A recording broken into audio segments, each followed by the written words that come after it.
I think the government's motivation is pretty clear. I've said this before on the show, but like Ronald Reagan had that quote, all great change in America starts at the dinner table, right? If you don't have a dinner table because you live alone, you don't have any kids, like you're not affecting any change. There's nothing to do at that point. Like the government benefits from you not having your own collective unit, right? The more people who are linked together, potentially in opposition to the government, the weaker it becomes. Absolutely. I think the best thing you could do would be to have children. And I recognize that this is challenging. Like, with these lists that come out for young women saying like, oh, well, it can hurt your career or you can like not be able to travel or like it's painful. Like these are all true, but all the best things in life come with some sacrifice, right? Absolutely. What's going on, everyone? Starts with Ken here today. I'll be kind of reacting to some news that I've been hearing that. So apparently there's a prediction going on that by 2045, 45% of women will be child and singleless. And I don't get why all this culture and trends are coming out to make women not want family, right? This is highlights from some study from what institution this is? The Institution for Family Studies. I'm just going to read some of the highlights here, and then I'll share my thoughts with what I believe is going on in our current culture today. The share of women approaching retirement age without any nuclear family of their own is likely to rise considerably in the next few decades, right? And this is dangerous. Not dangerous, but young women, I think, are not prepared for this outcome, right? Why do I think I believe this way? And I'm gonna share the screen. Being single. I can't speak right now. I don't know what's going on with me. Being single is a luxury. I'm baffled by people who blame declining marriage rate on poverty. Why? Because being single is more expensive than being married, right? And that's common sense, right? That's common sense, right? Everyone knows that two is always better than one. Picture two single families living separately. If they're married, they cut their total housing cost. Yeah, you cut everything in half when you share two incomes. But in our culture today, TikTok's going viral talking about how it's bad to be pregnant. In a segment earlier about the TikTok list, it lists 350 cons and 35 pros, but the pros are actually all cons. It's like it'll do chores for you, but after 10 years, like it's not really a good thing. And then I just said, there's one pro to having children that will supersede literally any con.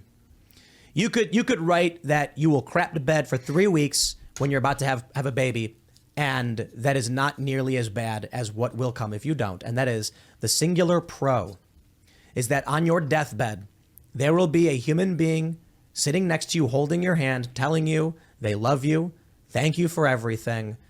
They will be there to protect everything you hold dear, and you will die with people you love. Or having children. Oh, you can't travel the way you want to travel. What? What kind of lie is that? Bro, as a man that I guess I'm married, maybe this is maybe I have a bias here, but I'm like, yo, to me, is the way you view children. I view my child as a blessing. A lot of people seem to view kids as a burden. Right? And it goes back to the intro where the clip of Tim and the girl discussing how the government don't want you to have family. Right? The government don't want you to have a collective unit where you guys are thinking about y'all other than them. Right? They know that, I already pointed this out, the statistics out a lot. Marriage, poverty amongst married people are at the lowest end. They represent the lowest of the poverty population. The highest poverty population are single moms, single people in general. Right? So when people say, "Oh, I'm not financially ready to be married," it doesn't make sense. That's a lie. Because you getting married actually helps lift you out of poverty. You staying single keeps you poor because you have to make more money to afford the same living standards as two married people.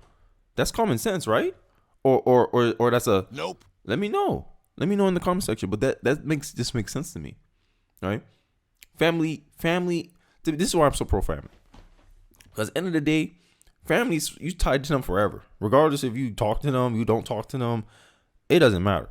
And in this culture, we try to teach our young people or people like my age that people like your friends are closer to you than your family. When your friends are always temporary, your friends are only your friends because you have some common interest. And the minute that common interest is not there anymore, they're gone. I'm just that's just the reality of life. They're gone, right? Now let's get back into the article. Why being single is a luxury. These savings are essentially blatant when your income is low. Even official poverty line acknowledges them, which is the stat I told you guys about. The poverty threshold for a household with one adult is $11,000. The poverty threshold for a household who has two adults is $14,000. When two individuals at poverty line maintain separate households, they are effectively spending double their money. So you're spending $8,000 more a year to stay single. But wait, there's more. Marriage doesn't cut expenses. No, marriage doesn't just cut expenses. It raises couples' income. Yes, because you're combining it. And the LSD, I don't know what these are. I hate when they do acronyms like this and they don't give me the parentheses. Married men earn more, about 40% more considerable than single men. Married women also earn about 10% less than comparable single women. For a couple point of view, that's a big net bonus. And most of this bonus seems to be casual. So I want to get into this why married men make 40% more money, right? I read a book, I think it was from Thomas Sowell, and it explained that married men, the reason why they can make so much money is because they can work a lot more hours than a single man can, right? Why? It's because their wife is at home they're sharing household chores, right? My wife allows me to do all this stuff is because she takes the time away that I would have been spending helping her clean the house, whatever. She can handle that because she has all the time while I make all the money, but I have no time, right? There's a trade-off there, right? My wife doesn't generate any money, but she has a lot of time. I have a lot of money, but I don't have any time. So we complement each other. And that's how most relationships should be. This is my unsolicited relationship advice, right? But that's how a relationship should be. Usually you're trying to do 50-50. 50-50 what? That 50-50 stuff is just only going to increase your cost. Okay, 50% I make 50% of the money, you make 50% of the money. 50% of the time you make 50%. It's so inefficient. You ain't gonna beat my you ain't gonna beat my family. If you had to compare a 50-50 relationship with a more traditional relationship, the more traditional relationship will win 9 times out of 10. Statistically, traditional marriage are more happily more satisfied with and last longer than other forms of marriage. Only one type of marriage does better than traditional marriage. Can you guys guess it? I don't think so. I don't think. Nope. You won't be able to guess it. It's arranged marriage. Only arranged marriage have a higher statistical success rate than traditional marriage, bruh. That's when I saw that was crazy to me. Wow. This is why Indians or people who are of the Muslim faith, whatever, that believe in arranged marriage, this is why their marriage rate, their marriage lasts so long compared to us in America and other Western countries. But let's get back into the stats. Right. Yeah. And then married women obviously will make less money because married women prioritize their children over themselves. And this is the trade-off that I'm trying to talk about. Life is about trade-offs. You can't sit here and be like, oh, I want the house, the kids. And no, you're only one person. You only can walk down one path. You can switch paths. That's fine. But you got to understand that you can't do everything at once. You can't have your cake and eat it too. And I think selling women this dream that they can have it all was the biggest lie that feminism ever told. But I think feminism said that because they wanted women to be more acceptable of their ideas and their ideology. So I guess to me, they lied or just obscured the truth a little bit that, oh, you can't have it all. But they didn't tell you only can have it all in steps, right? But that's the illusion I think that most women are getting. And then my last point is, women, don't listen to other single women for dating advice. I know, hot take. Look at this. Look at it this way.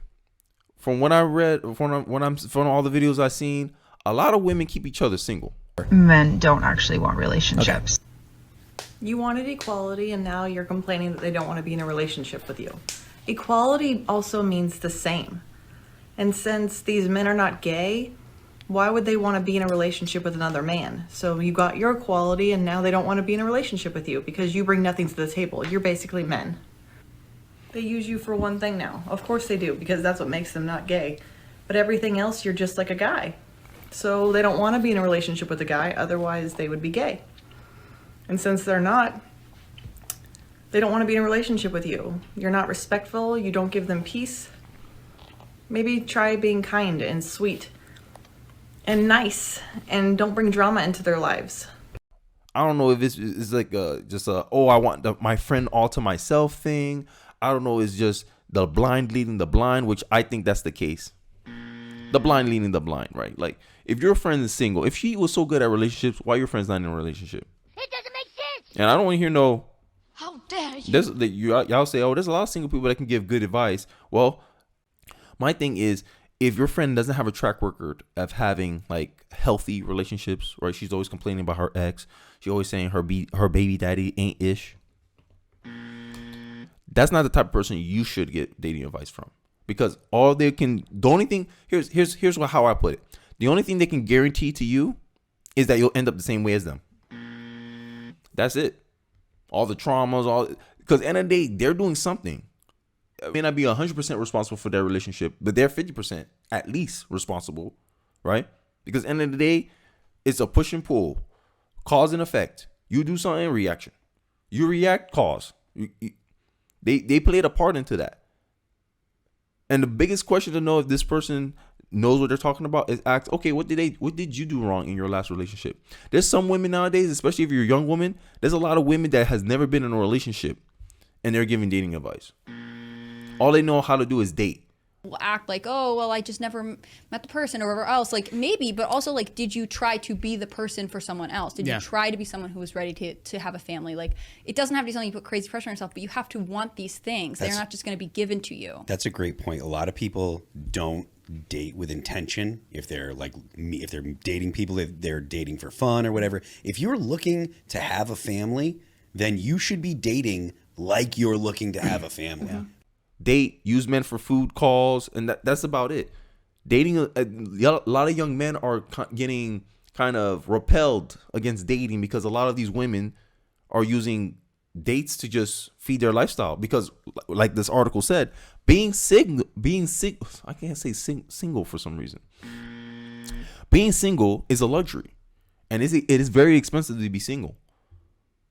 And one thing I noticed that, like, a lot of women in my family, is that marriage was the woman's default retirement plan. If you're single, you better be making a lot of money to cover your butt when you're retired, because all these people say, oh, I'm single by choice, I don't need no man, I don't need no one. I hope you make enough money where you can effectively retire. And statistically, the odds are not on your side, young women, that you guys actually have the means to retire on your own, because a lot of, like, the disproportion, a lot of financial accounts are men. Men invest. Men like to invest their money. Men like to save their money. On average, they save their money more. They invest their money more.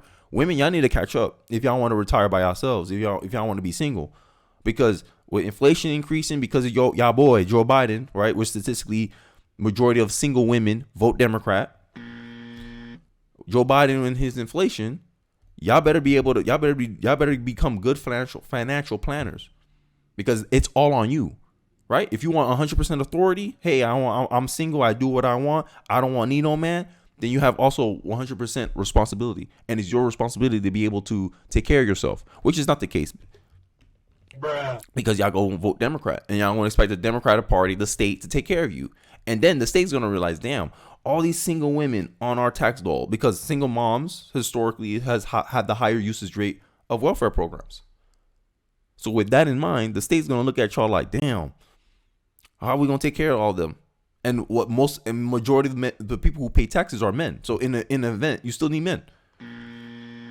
In a roundabout way, you know. You just don't want to be, you don't want the men to have any authority and responsibility over you. That's what the real part of I don't need a man is. But you still need them. You still need their finances. Because if that was true, we should split the taxes and be like, hey, no taxation without representation. Bruh. But I know a lot of women ain't going to go for that. All I'm trying to say, guys, and I'm going to end it off with this, is that young women, just be skeptical. Be more skeptical. Because I see all these TikTok trends, all these TikTok trends, oh, you shouldn't have kids. Look at all the pitfalls of having kids. And all that comes off to me is selfish. Oh, my career gets affected by it. Well, that's a sacrifice you have to make, right? A Ferrari costs $400,000, but you don't care because you value the Ferrari more than you value the money, right? And that's the argument I'm trying to say to you. Right? Traditional people like me and my wife, we value our kids more than we value our job, our career, our financials. To me, I don't live to work. I work to live. That means my job is a means to an end. My job, I need it because it provides a lifestyle for my family. The minute that job doesn't meet that requirement for my family, I'm out. I'm gone.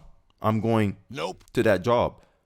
But a lot of single women, a lot of feminist women, you ask them that same question, they're gonna give you pause. They're gonna be like, how dare you? Because you dare challenge their career. Because at the end of the day, a job will fire you for whatever. Layoffs just happen right now. You think all the women that was loyal to that company, you think they feel appreciated right now?